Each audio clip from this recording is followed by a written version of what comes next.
commencer par un email de la Porte Academy, un concours de vidéos avec le thème représente ta région. Enfin un challenge. Mais quand on parle de Marseille, vous la connaissez grâce à ce monument, Notre-Dame de la Garde. Je vais prendre ma caméra et je vais aller vous montrer ça. J'irai sur le métro, je commence à regarder les infos et qu'est-ce que j'apprends? Problème de tournage. Le site est fermé. Pour cause, rénovation. Je dois trouver un autre plan. Et on va commencer par le Vieux-Port. Le Vieux-Port, c'est bien plus qu'un simple port. C'est le berceau de la ville. C'est ici que Marseille est née. Il y a 2600 ans, des marins grecs venus de Phocée jettent l'ancre ici. Ils fondent Massalia, une petite cité qui deviendra l'une des plus anciennes villes de France. Et maintenant, on l'appelle Marseille. Depuis, ce port n'a jamais cessé de vivre. Au fil des siècles, il a vu passer des bateaux de commerce, des galères, des explorateurs et même des pirates. Vous devez connaître le cliché de Marseille. Pastis, foot, pétanque. Mais sachez qu'à Marseille, on boit le café dans un verre. Oui, dans un verre.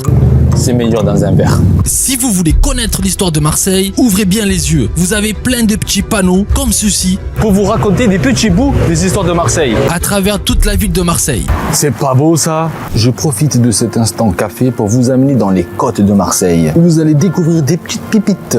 Le palais du Pharaon. C'est Napoléon III qui ordonne la construction pour l'offrir à l'impératrice Eugénie. Vous pouvez admirer les plages juste à côté du palais du Pharaon. La plage des Catalans, avec ses jolies maisons. Et sur cette côte, vous avez plein de monuments historiques. Mais juste avant de continuer, je voulais vous préciser un truc. Pour ce tournage, je me suis mis une contrainte. Ne pas utiliser un stabilisateur, juste avec mon smartphone et mon petit boîtier. Oui, j'adore les défis. Bon, au bout de 30 minutes à pied, on tombe sur... Je filme ce banc parce que ce banc en fait a battu le record du monde. Ici à Marseille en fait c'est le banc de la Corniche et en fait c'est le banc le plus long du monde. Le banc de la Corniche Kennedy. Il s'étend sur environ 3 km de long. Ce banc offre une vue panoramique exceptionnelle sur la mer et les îles du Frioul. Dites-vous qu'à Marseille en fait il y a des jeunes qui font des challenges de traverser à la nage de Marseille jusqu'aux îles de Frioul pour avoir de l'adrénaline. Ne le faites pas parce que c'est interdit en fait. Avec 3 km de marche, je commence vraiment à me fatiguer. Mais je dois pas perdre la motivation. Je dois continuer cette vidéo. Le David. Ce monument représente Marseille, la plage du Prado.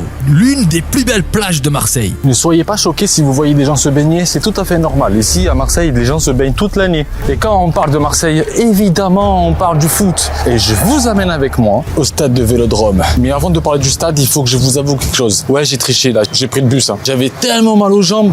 Plus qu'un stade, un temple, un mythe. Bienvenue au stade Vélodrome. Créé en 1937, il est à l'origine un vrai vélodrome pour les courses de vélo. Mais très vite, il devient l'Olympique de Marseille, où on entend chanter les supporters. C'est là qu'y résonne la fierté marseillaise. J'espère que vous avez aimé la vidéo, c'était un sacré challenge. Je remercie la formation La Porte Academy pour avoir créé ce challenge. Bon, maintenant, je prends le métro.